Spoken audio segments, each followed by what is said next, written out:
Hello and welcome back to Freight Waves Now. I'm Mike Vincent. He's Tony Mulvey, and we're going to bring on Mike Bowden-Distel, the man, the myth, the legend, the stockout, the CPG expert. What's going on, Michael? Hey, not much. How are you guys? Doing well, my friend. It says Mikey B on here. Is that what you're going by now? That's a new one for me, but whatever. I got you. Hey, what's going on? Fine, whatever. I mean, doing great. Let's get into it with the CPG. What are some of the trends that you're seeing recently? Yeah, so some of the recent trends, really a lot has to do with packaging, and that's part of the reason I'm going to have what I think is going to be a pretty interesting guest this afternoon on the Stockout, which is going to be Fred Hart. And Fred is the partner and creative director of Interact, which is a branding agency based out of Boulder, Colorado. So, Fred works closely with the CPG companies on, packaging, has worked with companies like Monster Energy, Dogfish Head, beer, et cetera.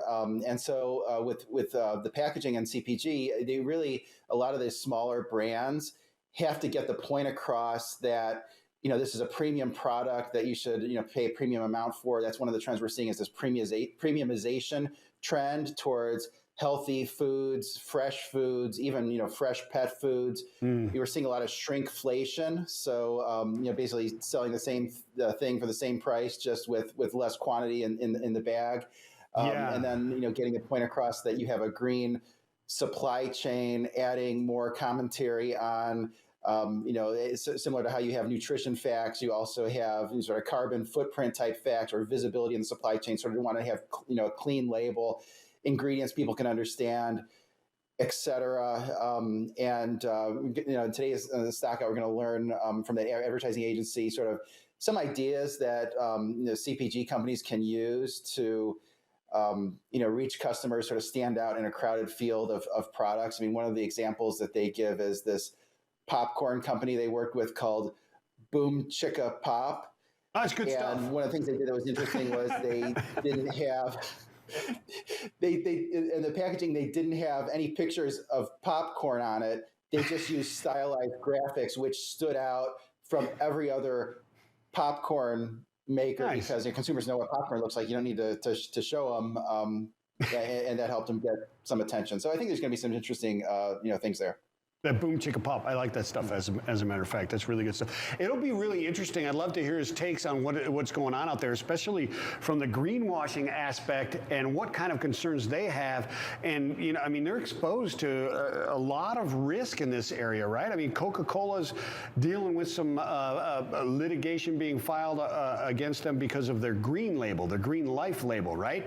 That implies that it is somehow a green product when actually they're referencing the stevia, I guess, is what they're the sweetener inside it. So it's interesting to see from that aspect, but also the contents of that packaging is becoming an issue with, the extended producers responsibility acts that are somewhat delayed in the United States. But I think there's about 9 states now that are starting to introduce legislation there.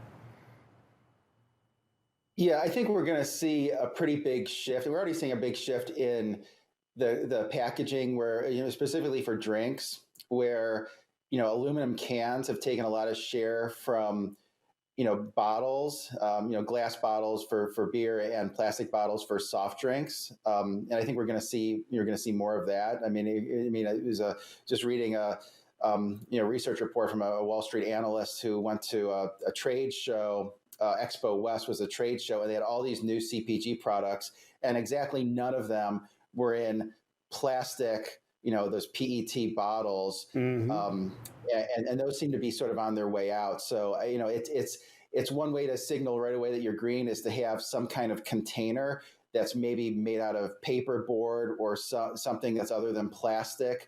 But then there's another aspect that you're describing is where their supply chain and how green the whole supply chain is. And I think the CPG companies, there is some liability there if they, if those, statements are not, accurate. Yeah, 100%, and some of it isn't even. It's not even statements. It seems that there are attacks on these companies, much like you see nuclear verdicts. And I'd love it if to hear what he would have to say about that type of stuff, or the threat of that type of thing happening when you see these. We were just talking about a headline now, and the nuclear verdicts against trucking, but people are looking towards that so-called.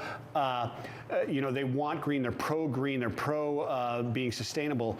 Yet they're attacking companies for the misinformation that is a stretch at times. And so that risk is very real out there, I would think. I think so. I mean, I think the big thing that got my attention was the short seller of Oatly, Oatly, the oat milk maker. Yeah. That was one of their big talking points in their, they put out a 100-page short report, was that they were greenwashing, that, really, if they wanted to have a green supply chain, they would have done all these other things instead of what they actually did. But, really, I mean, if a brand's perception goes from being green to not being green, it can really be damaging, for the brand, sort of setting aside any liability there. Yeah, absolutely. Shifting gears a little from greenwashing, and Sure, I know you please. mentioned premiumization there, that's kind of flowing through the consumer, and what we've seen is signs of the consumer slowing down. What do you think happens with that premiumization? Do you think do you still think consumers are going to spend for those higher quality goods, those organic food, things like that, the fresh fruits, fresh vegetables, or do you see a shift?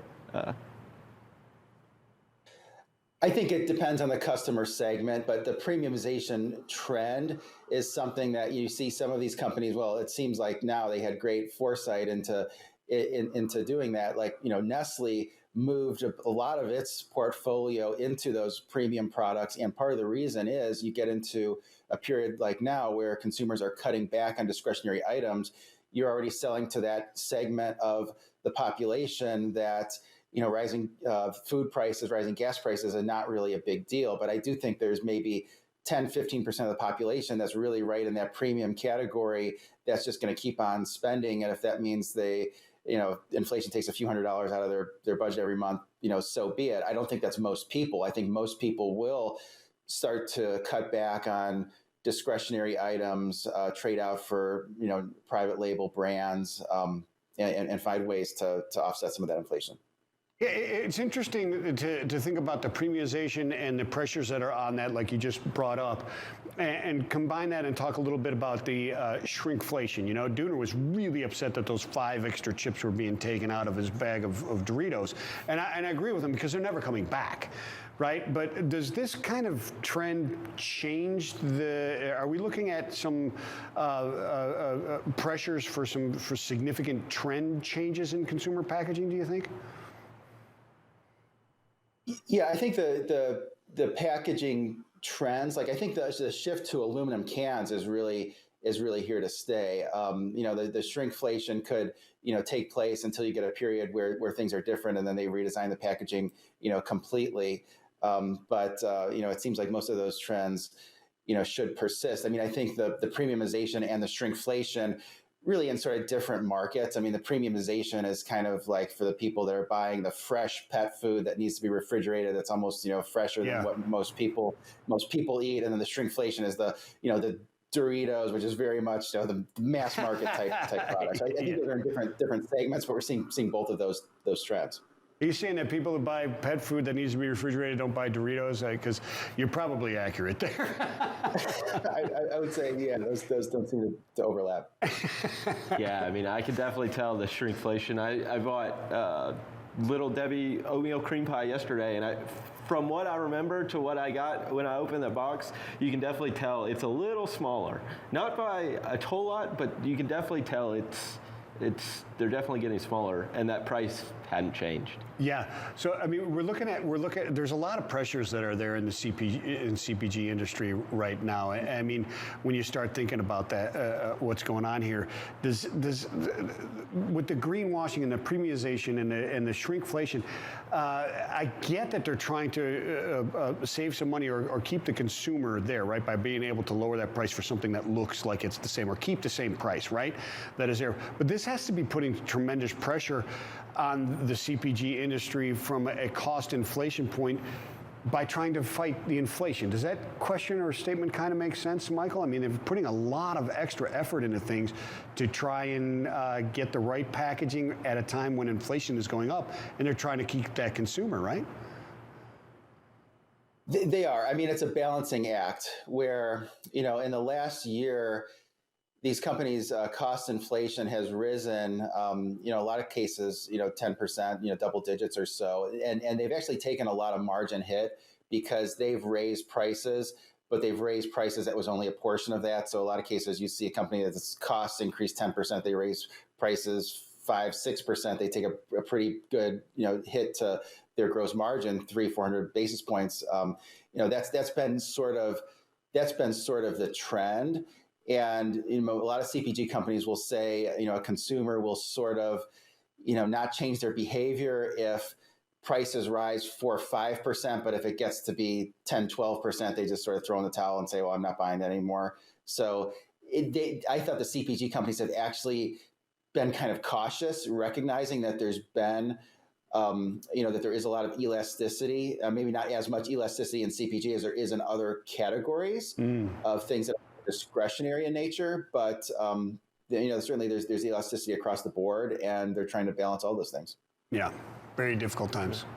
Awesome. Well, thanks, Mike, for that update. Feel free to check out Mike's show this afternoon and subscribe to his newsletter. It is awesome. It's one of the ones that I read every single week. So, Mike, thanks for joining us. But right now we're going to take a quick break. We'll be back with a shipper update and another check on the weather. Stay tuned.